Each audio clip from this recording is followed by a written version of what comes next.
and welcome to Three Men in a Shed Wargaming channel. Today we were over at Hammerhead 2025 and we had the absolute pleasure of catching up with Dave Stone, creator of 0 Hour. It's a brilliant game based around assaulting trenches in the First World War. Let's have a look at the interview.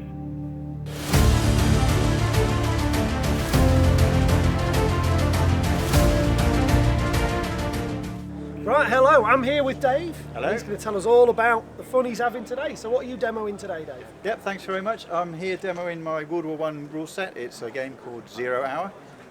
It's a mass battle in the early 20th century, so suitable for World War I or anything in that era. So you could go slightly earlier, colonial period, or slightly later up to probably Spanish Civil War, but its core basis is World War I. So I've seen that, and I'm sure we'll be flashing some lovely photos and pictures of gaming footage going on. Really impressive board out there. You had a lot of uptake? Yeah, we've had a lot of people coming through. We're here today because it's a demo game, participation game, so we're getting plenty of people coming in and play. We've been to Partisan in the past, so we've had a number of people come there. So yeah, it's great to see people giving it a go, and it's great to see how quickly people pick it up and how quickly they roll through it. So it's been great for me as a rules developer, in that we write the rule, it sounds great, when you play it you go, actually that's not so smooth.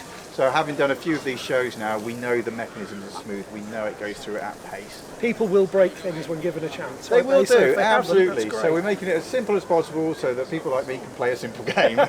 So what's the unique selling point of the game then? What's the bit that makes it stand out, aside from the, you don't see a lot of World War I? You don't see a lot of World War I games. I've grown up wargaming since the 80s, so at the dawn of 40k I was there, and you play those games, that size, that feel was of importance to me.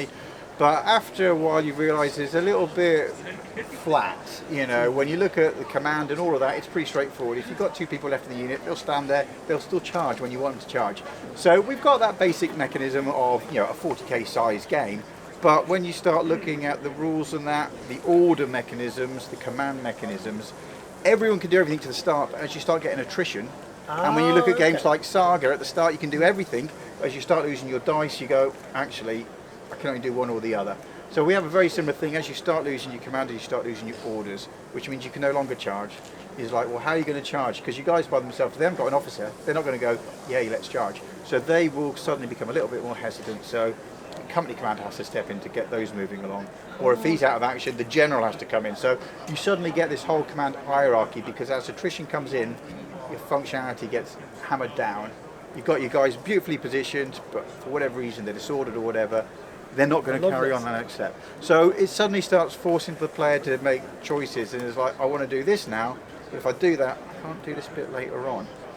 So you think it's all great, but very quickly it unravels. Quickly goes to hell. It does, and there's something masochistic about it. Well, firstly, it's First World War I, so you have to be a bit of a masochist. But secondly, like, you're playing the game and it's all going wrong, which is actually, it makes it fun. Now, if you want to win at all costs, you never play this game, because you can't control what's going to happen. But if you do win, having gone through all that chaos, then you think, I've really done something, I've really managed to achieve here, rather than doing it by making your perfect list up front and then just walking across the table. It's like, no, that's not going to work. It's never going to work. Never going to work. See, one of my favourite things about, and we've done a bit of content around Saga, I'm sure we'll do some more, which leads us nicely into Gripping Beast, I guess, because they're the guys you're here with today. They are. So I've been developing this for many years, far too long to think about, and we've finally got it to the delivery point now. So I got in touch with Gripping Beast probably about 18 months ago and said, look, I've taken it this far. They love the idea, it fits in with our whole ethos, their whole ethic. I was chuffed to bits because Saga's been a huge inspiration for me. It's a cracking game. Game, and it has all of that, you know, the little nuances, a simple game, but a complex, you know, complex result. And that's what we have here. The mechanism, everything is simple, but it can be a very, very complicated game. So they've taken it on board. We've just finished doing all the book photos. The layout is in its final stages. Wow. I'm going to use today as my final proof testing to say, well, you know, does everything work? Has today thrown anything else out?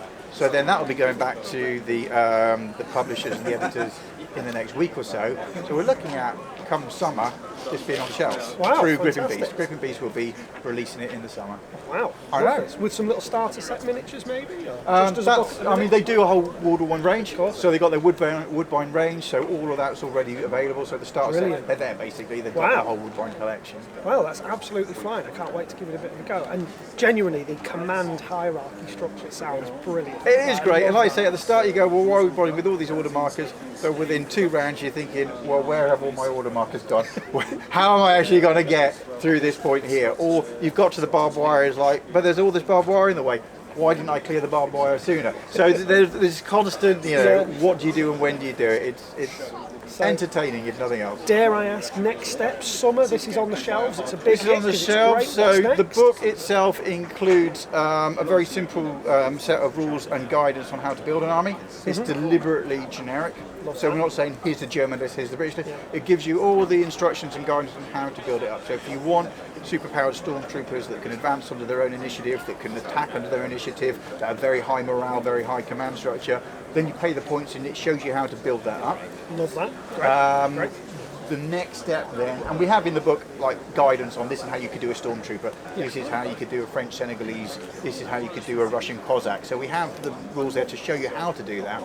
Once this is over the line, the next thing will be, well actually let's go away and pull together some recommended lists. So we will be looking at how to build up British Army in 1914, 1916, 1918, so you can see the Really evolution. specialise it. Yeah, you can see the evolution of what's available to you, because obviously you're not going to get all the tanks in 1914, but in 1914 there would be lots more nuances like marksmen. They'd have a lot more free movement than they would have later on in the war. So the next step will be how you build up nation by nation, so you've got a much more tailored approach to it. Again, my preference is it's guidelines. I want to, if someone thinks that the Canadians would fight in a different manner, well, the mechanism's there for them to tweak it. So we'll be providing a book of, well, this is our recommendations by the list, by the era, by the nation. I'm a really big fan of here's your framework, have a great time inside it. Absolutely. That for me works, especially as someone who has too much grey plastic and not an outlet for it. That's perfect. And there's a lot of key mechanics in the book that will show you how to do something. So again, for vehicles, we don't give this is a Mark IV tank. We say this is a heavy tank, this is how you can build it up and how you can then put in whatever kit is you want for yours. Nice. So there is a line in there, it's like just because you can doesn't mean you should. That's a key line in the rule book. So you could have all the singing, all dancing, say here's my 1914 list with airplanes, gas attacks, tanks. It's like, well, you could do that, but you really shouldn't because that didn't happen. So the mechanics are there for you to build, and if it's not covered by the rule set, there's enough of a core mechanic for you to go, to work it I'm out. doing it differently. Armoured trains, we're quite niche, so we don't cover that, but it's very clear from the rules how you could build up your own on an armoured train. So I guess as a bit of a summary then, we've got a really nice command hierarchy, with some really good activation and unenforced activation, I guess. Absolutely, A bit of cowardice in there, and I like Yeah. that. It's going to be chaotic enough as the game goes on. It is. Again, and it's going to be nice and loose enough to allow you to use the miniatures you like in the setting that you like and be able to develop it yourself. Absolutely, it is totally era agnostic, manufacturer agnostic. So you can use what you want. I have played it using Tyranids against Imperial Guard. Oh right, and So it works. So all the mechanics are there. It still works. Just the figures look different to what we have here today. But as a game set, it worked and it was fun, and you got stuff going on the table, which is what you want at the end of the day. As we'll see from the footage Neil shot earlier, which, like I say, will have been spliced all over the place. Yeah. It's been incredibly busy all day. You've clearly had a queue at some point. We have, obviously going down well, so I cannot wait to see it on the shelves. No, that's lovely. Thank you very much so for your time today. Dave. Cheers. I'll Okay, see you again. Take care.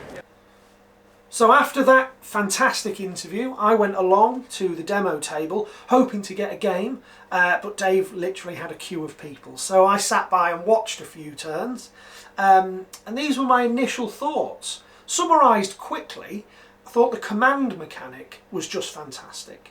It really gave a true sense that if you can't get clear communication to your forces, everything falls down. Secondly, the way the game swings, you can be absolutely dominating and then suddenly on the back foot and then right back in the mix of things again. Such a good example of a game that you can have so much fun while doing very badly and just as much fun while doing very well.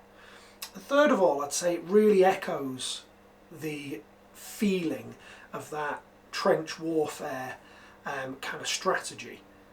The way that throwing more men over the top actually looks like it could work, and then it doesn't. Tanks are terrifying, but often ill-effective. Artillery is potentially devastating, often not. It really pulls that period together in a way I've not seen other games do. So all in all, I loved it as a spectator sport and cannot wait to get it